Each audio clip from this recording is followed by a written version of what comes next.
I want to do a rambling of this movie, but unfortunately, I find writing a review of this movie to be more concise of expressing my opinions as I do in every video, but let's just get through the review.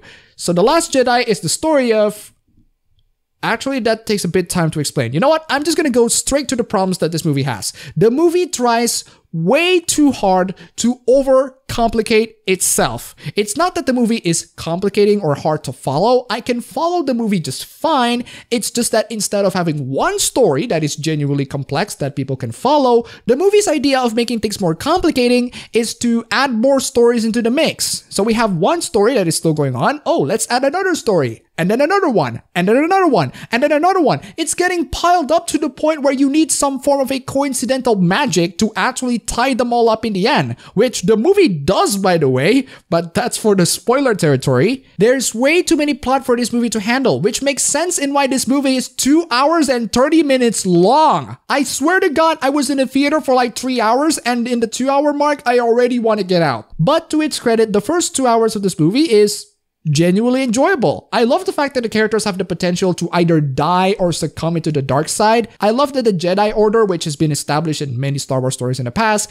isn't the messiah that they make it out to be. I love that in Revelation of Rey's true parents, the movie just go, here are their parents. What? You want a cookie? This opens up the possibility that the story doesn't really have to be resolved through characters who are destined to save the world, or born to save the world, or related with people who are significant to save the world. You can be anyone in the galaxy and can play an important role in saving it. You can start off as some random resistance pilot, or maybe a bounty hunter, but you could still end up as a legend, which is sort of the premise for KOTOR actually. But after the second hour, I really want this movie to end. And initially, that's what I thought would happen. I thought the movie would end in a cliffhanger so that all of it can be resolved in the third film, because this is a trilogy and the second one is supposed to raise the stakes, you know, like Empire Strikes Back. But apparently my idea of a good trilogy is the wrong one. Despite the movie daring to have characters to have their ass kicked and almost to the point where there's a chance that they can die at any time soon, the movie doesn't have the balls to leave the audiences wanting more. Instead, the movie resolves everything in like the last 30 minutes. And by everything,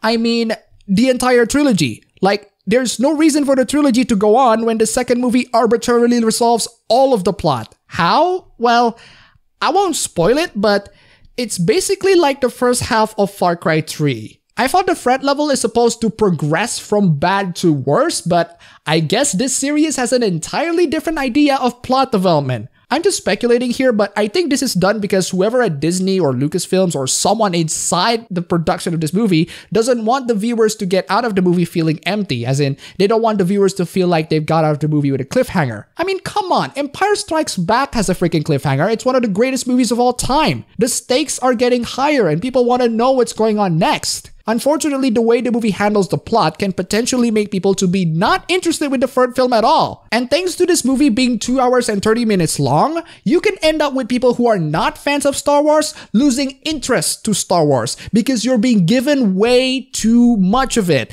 And that is certainly what this movie is in a nutshell. It's too much. It's like drinking a glass of water after having an entire bottle of salt poured into it. Again, while I enjoyed the movie a lot better than The Force Awakens, asterisk for a very biased personal reason, the movie is bloated with too many stories, awfully padded thanks to those stories adding up one by one, and it tries to resolve all of those stories, including stories that don't have to be resolved, which can potentially alienate people to not see the third film. If your movie is supposed to be a trilogy, you need to have the audiences to yearn for more, not quit immediately after the second. And this is all coming from someone who is not a fan of Star Wars. I can't imagine what Star Wars fan feels like after watching this movie. They would probably start hanging themselves. The Metacritic page of this movie is already pretty concerning, but I suppose you're gonna have fanboys to defend this movie too. And I haven't even gone into the spoilers, which I swear to God, there are so many stupid things to be talked about in the spoilers, but do I really have to go on to the cringy spoiler bits when the overall movie is already a mess? So I'm going to ask the absolute fanboys of this movie. You can go ahead and give your dislikes, give your hate comments. I will not change my opinions unless you can somehow explain to me why Superman Leia is the greatest scene of all time.